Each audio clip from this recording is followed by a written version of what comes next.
it is your buddy Peace and Harmony with you here today.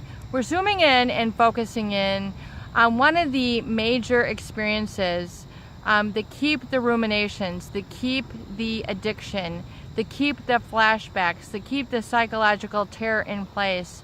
And that is the feeling of being betrayed, and also the feeling of feeling inferior to or so stupid. The why me, basically the why me, how could I have been so stupid syndrome, basically. How could I have been taken for such a ride?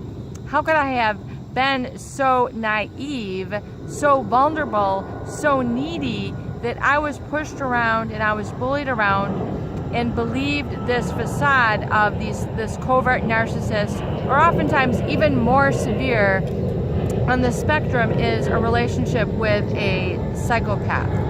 Someone who is very adept at social engineering, mask management, persona management. They can take on a very chameleon-like appearance in an office, in a family, wherever it is that they might be for their profession, and mold and create the type of person that they feel that you would need. So they are very quick to suss out exactly what it is that you need and become that person. So they will find your insecurities, your weaknesses, and they will begin to exploit those and turn those around on you, and seem apparently that they're very close to you, especially very much in the beginning. And you feel like a very rapid bond, and oftentimes they will target those individuals who need that sort of certainty. In other words, they have maybe some very weak boundaries.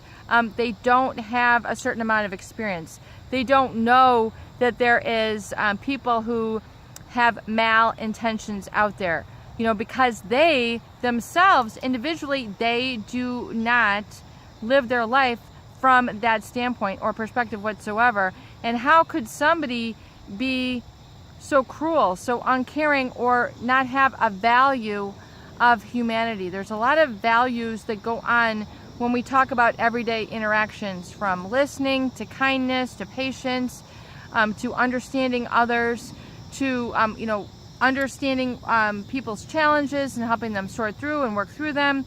I mean, these are values. These are characteristics of a caring, loving person. And this is always in the experience of a lack of fear or a lack of force.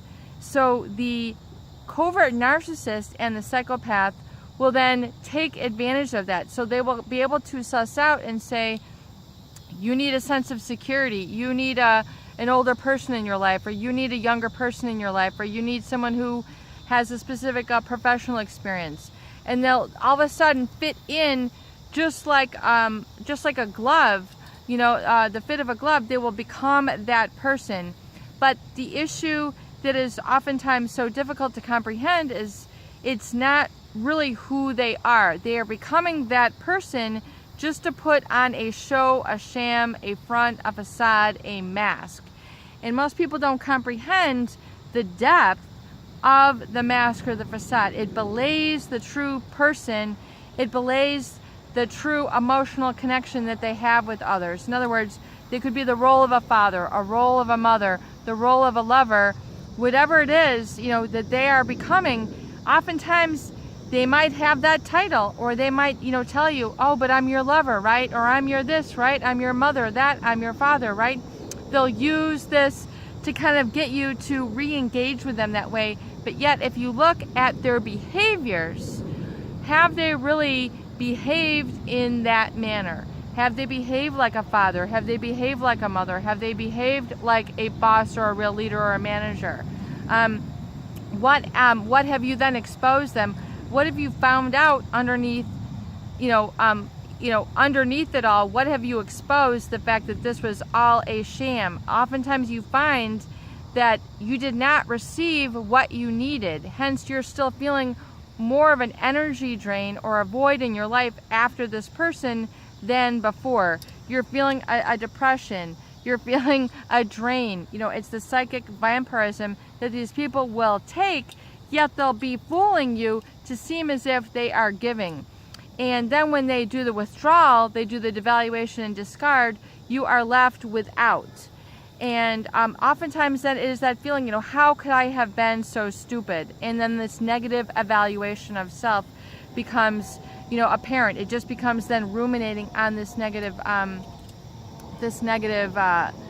sort of energy, emotion, energy that then, spills over and really starts to destroy a lot of people's time, their pursuits, their feeling of hopelessness, in despair. They no longer have a vision for their future that is one of being positive.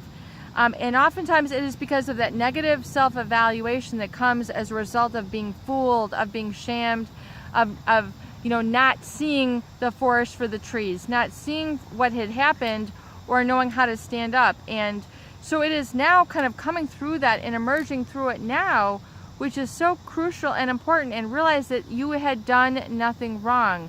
You did the best you could. You gave all that you could have given.